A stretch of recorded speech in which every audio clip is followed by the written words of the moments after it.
Highlights on the news. Federal government tax identification compulsory for banking allied services.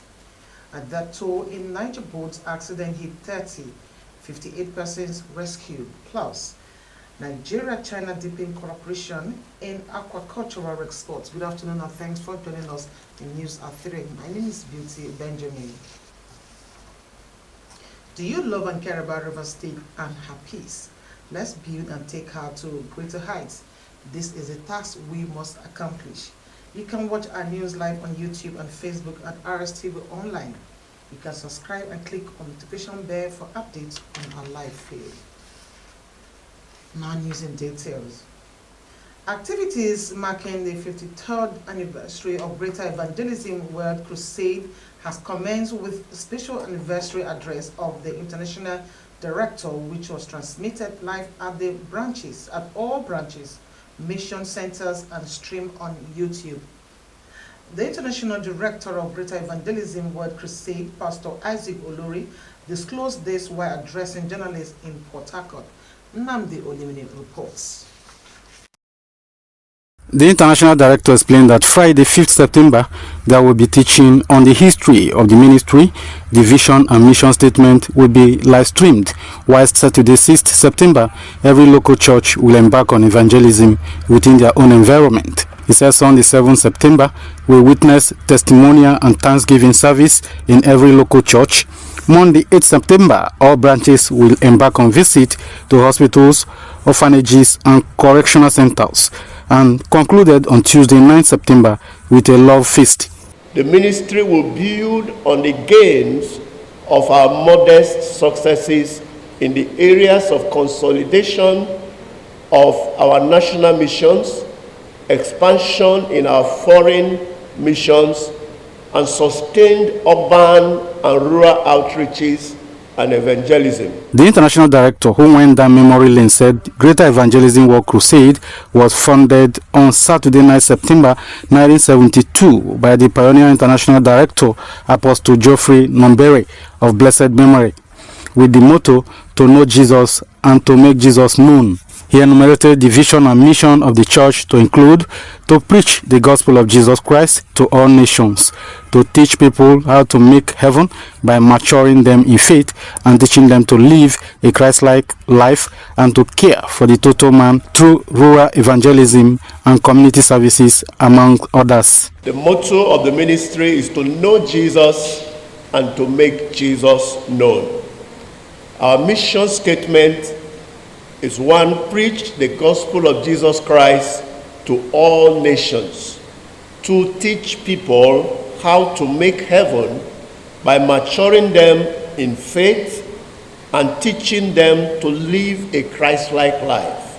On the achievements recorded so far, Pastor Lori said the ministry has spread to various parts of Nigeria, Africa, United Kingdom and United States, reaching the unreached and taking the gospel to the downtrodden, underprivileged and the forgotten people of the world.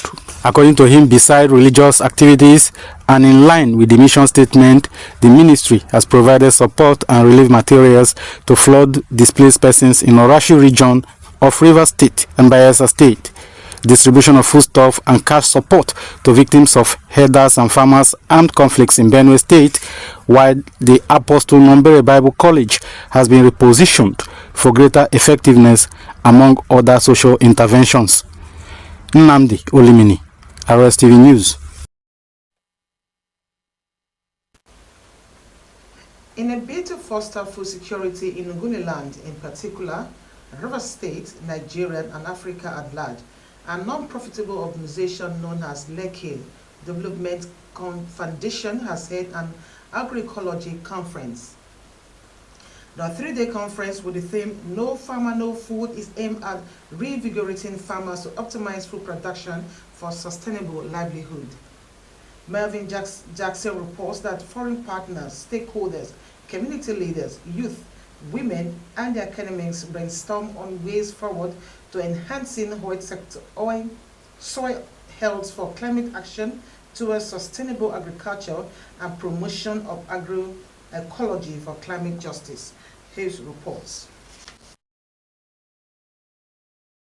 Executive Director of Leke Development Foundation, Comrade Friday Mbane Barilule, called on Ogoni people to be resilient in agroecology, growing food, healing the earth to secure their future by healing their contaminated soil through bioremediation, community climate action, and environmental restoration. Comrade Barilule stated that Leke Development Foundation hopes to bring succor to their ailing land, support Niger Delta farmers, advance agroecology transition towards resilient food systems, and to mitigate the soil crisis in the land. He said that the project represents a revolutionary combination of ancient Ogoni farming strategies coupled with cutting-edge bioremediation science to heal contaminated soil through agroecological practices. We may not wait for government, IPREP, rather a corporation to solve our problem. The problem has been there. We don't want to know the source of the problem, but we are after, let's find a collective solution. It's that solution that makes us to think in this local way, and I believe by the end of the day we'll think global from this local way we are thinking. Foreign partner Jyote Fernandez hinted that food security should be the priority of the Ogoni people, as pollution and contaminated soil will endanger livelihoods, health, and food production capacity. The food security that we depend upon in our communities for healthy food for our families is dependent on farmers. If we don't have farmers, then we don't have any food. And so if we form a farmers movement, we can work together to fight for our rights. Keynote speaker Dr. M.M. Okun, who spoke on scientific evidence and community impact, highlighted the effects and dangers of carbon pollution on human health, fertility in both women and men, and thanked the Leke Development Foundation for organizing the conference. In a lecture titled Bioremediation, Dr. Chika Nwanko reminded farmers that they still have hope of farming on healed farmlands if they focus attention in the process of remediation. She said they could bring about lasting change by using what is readily available waste instead of chemicals that could impact negatively on their health. Know that the farmlands have been polluted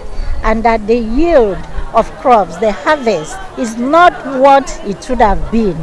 But then we need to test that instead of the food we eat helping us, we are getting hydrocarbon through the food and eating it. Such evidence is very important. Instead of just waiting for government to come to their aid, government will come, but once they have sensitized them, and by the time we finish talking to them and they see that it's something that is doable, in the process they could remediate it, especially when we had to tell them about some of the local waste around that can be used to clean up this spill. Stakeholders and participants eulogized the organizers of the conference. The conference will last till Friday, 5th September.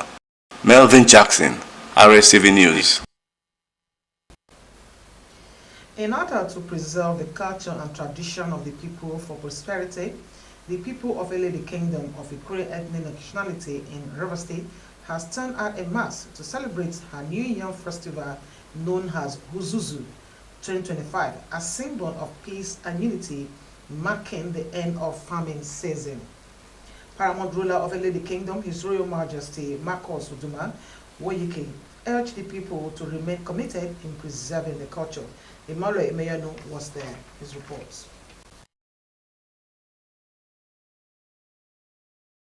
The significance of the New Yam Festival of Elele people of Ikwere ethnic nationality, Rivers State, lies in its role as a cultural, social, and economic event marking the end of the farming season with thanksgiving to God for bountiful harvest.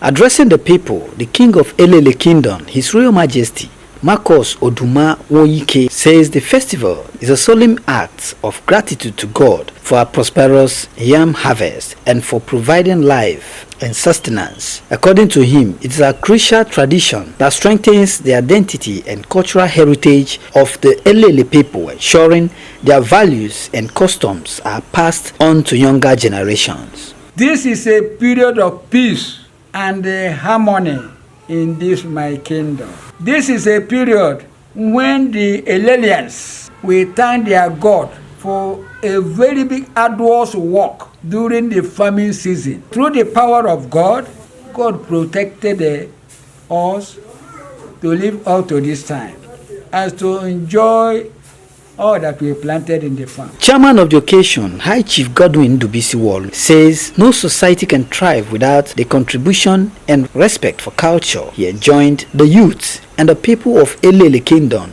to see the need to embrace the culture and tradition of the land in order to move the kingdom